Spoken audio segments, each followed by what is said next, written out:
Bosnia-Herzegovina. De Bélgica pasamos a Bosnia-Herzegovina y tenemos con nosotros a Ajnura Akbas. Ajnura comenzó su doctorado en la London School of Economics en el Departamento de Estudios de Género en 2021. Su investigación se centra en las experiencias de las veteranas bosnias, tanto en el ejército como después, haciendo hincapié en sus diferentes experiencias de género en el marco de la historia de vida femenina. Está especialmente interesada en cómo se construyó y negoció su identidad militar de género, se le dio sentido, se reguló y se trató en la historia contemporánea de Bosnia. Su estudio se basa en una amplia gama de fuentes recopiladas mediante una combinación de un extenso trabajo de archivo y entrevistas de historia oral. Antes de incorporarse a la London School of Economics Gender, Ajnura se licenció en Historia en la Royal Holloway University de Londres y trabaja, y por eso es por lo que lo hemos invitado también aquí ahora, en el World Childhood Museum, localizado en Sarajevo, donde coordina proyectos de investigación centrados en las experiencias vividas por personas cuya infancia se ha visto afectada en un conflicto armado. Sus intereses de investigación se centran en la intersección entre el género, guerra y militarismo, con especial atención al sudeste de Europa. Welcome, Ajnura. Hello everyone. My name is Ajnura. Thank you for the introduction. It's a pleasure to be here on behalf of the World Childhood Museum, and in these next 10-15 minutes I'll try to introduce you to our work, share some key concepts and ideas, methods that drive our mission, and reflect on how these relate to the intersection of memory, work and tourism. As you will see in my presentation, storytelling in its many forms is at the heart of the World Childhood Museum, and it plays a significant role in preserving marginalized histories, transforming the way we engage with the past, and thus in turn shaping the experiences of our visitors too. The World Childhood Museum is a research-led institution dedicated exclusively to childhoods affected by war. We are a quite young museum. It opened in Sarajevo in Bosnia and Herzegovina in January of 2017, 7 years into its research and development phase. The museum developed as a grassroots, community-based project. Jasmiko Halilovic, who is the director and founder of the museum, was himself just 2 years old when the war in Bosnia and Herzegovina started in 1992, having to spend the subsequent 4.5 years in Sarajevo, which was at the time a besieged city. In 2010, he wanted to share his own experience of what it was like growing up during the war, but he wanted to do it in a way that would encompass the experiences of his entire generation of children who grew up in a besieged city. And so what he did is he posted a question on social media. The question was, what was a war childhood for you? He invited anyone who was a child during the war in Sarajevo to respond in a short 1 to 2 sentences. And the responses started coming in quite quickly from the capital, but soon also from all over the country. And here I've just added some of those responses that he received. I wanted my own loaf to eat all in one go if I felt like it. Submitted by Vedran, who was born in 1983. Bathing out of a 5-liter water can on the balcony and not even getting my fair share. Submitted by Masha, who was born in 1988. The collection of these short testimonies that Jasmiko collected back then was published in a book, War Childhood, in 2013. But in this process, something quite unexpected happened, and that is that a community of survivors emerged around the book project.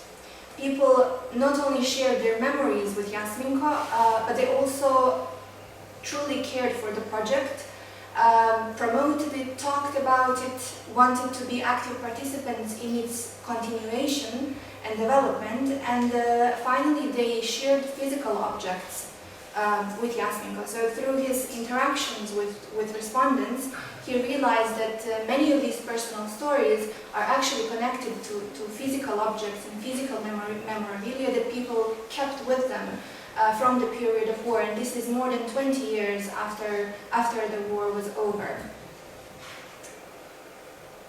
These are some of the first physical objects that became part of the collection of the War Childhood Museum.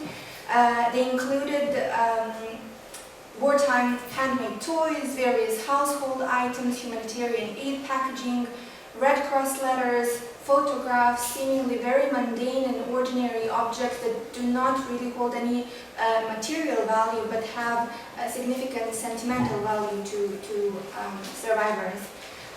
And the more Jasminko spent time with them, the more aware he became of the fact that these precious objects and stories might be lost in the years to come. And so the aim became not only to find a place to protect these objects, but also to preserve their significance to individuals.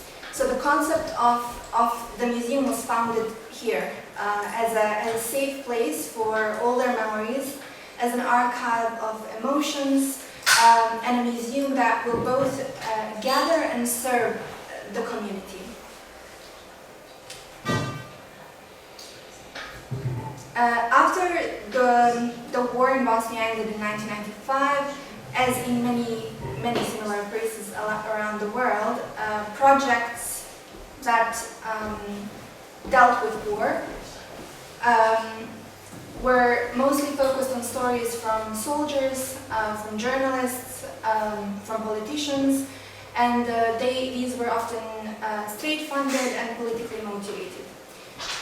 So this particular cultural initiative, the War Childhood Museum, a museum that speaks about this universal experience, a museum that belongs to everyone, and that focuses, that invites people of all different backgrounds and identities and experiences to participate, was not particularly welcomed by the state. And soon, what happened, and what I'm sharing on the screen behind me, is a massive public campaign that followed the initiative of finding a permanent place for the museum in Sarajevo. People who, many of them were survivors themselves, shared support for the museum, and thanks to this overwhelming support and many advocates in the community, museum was able to find its permanent place in Sarajevo in 2017. And prior to that, we had a significant momentum of having a temporary exhibition in the historical museum, which was attended by thousands of people who showed up to see it. And on this slide, you can see what it looked like on the opening of the first kind of glimpse into the collection and into the materials that were collected as this preliminary stage, is this very spontaneous archiving process that Jasminko started as part of the book project.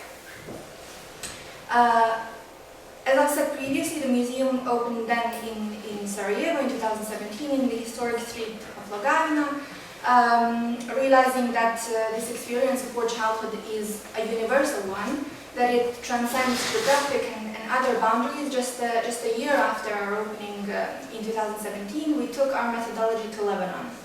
And together with the local partners there, we worked on documenting the stories of children who fled the war in Syria. And this was the first time that the collection became international.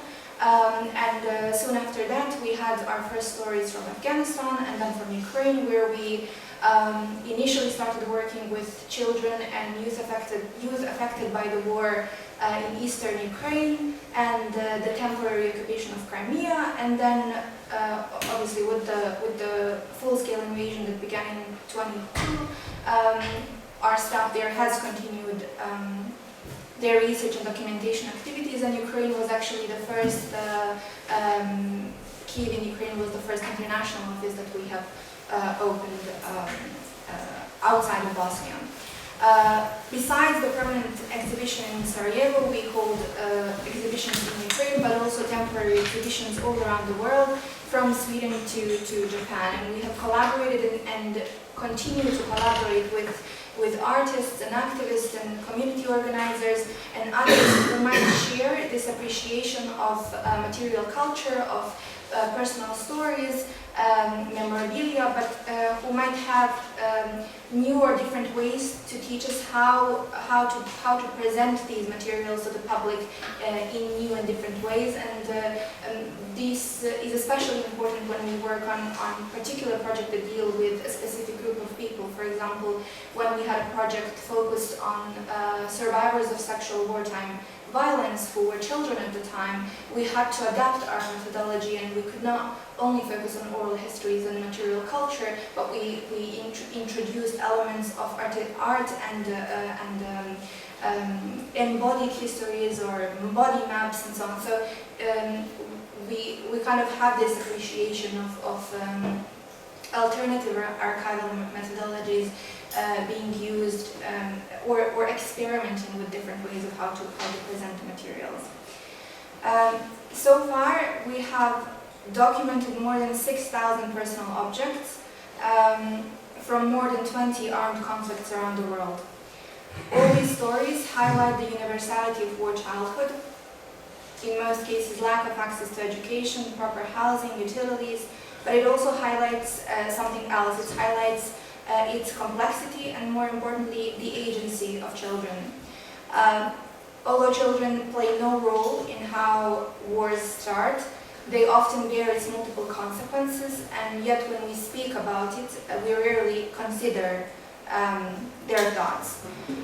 So the space, what you see behind me is our permanent exhibition space. The space and the object being so mundane and holding, as I said previously, no particular material value, invite emotions from visitors. In many of these very ordinary objects, visitors are able to see a reflection of themselves. So that is from New Year's presents, from stories about first crushes, first school days, letters to grandparents from summer vacation stories, and these accompanied objects humanize the person that is behind the exhibit. At the museum, they all become part of this global transnational memory project, a collective history of war childhood, and often, especially when the conflicts are geographically close to one another, the stories are like puzzles, and they speak to and with each other, and they fill the gaps, and it becomes this dynamic process of history making. As you can see behind me, the exhibition space itself is predominantly gray, and the gray is contrasted by the colors of the objects. And we try to curate the exhibition so it speaks to different aspects of what it means to grow up in war, which includes some 40 or a little bit more than 40 classifications we have for these stories, and we want to highlight or make space for both stories of uncommon kindness and love, as well as stories of loss and hurt. Before visitors enter this space that you see on the slide behind me, they are invited to reflect on their own childhood memories, using interactive tools that imitate various smells and textures and prompts, such as what is the smell of your childhood. And then by having reflected on their own memories through their senses, people are then able to better relate to the stories that come after this introductory part. Walking through the exhibition hall, you can observe people interacting with the materials, reading the stories, but also young children taking a specialized tours or heading for workshops at the museum. And education is an important part or pillar of our work. This sentence here, the numbers on the screen are from 2023. The goal is to make the topic of peace and war prevention more accessible. So the War Childhood Museum hosts educational workshops at schools around the country, in Bosnia, but also across the world. We've worked with thousands of school children, and we do that every year, utilizing materials from our collection. In 2023, we have hosted more than 200 specialized workshops, and we have also developed Peace and Justice Education Research Center that offers teachers materials, tools, and guidelines on how they can talk about peace in their own classrooms using the materials from our collection.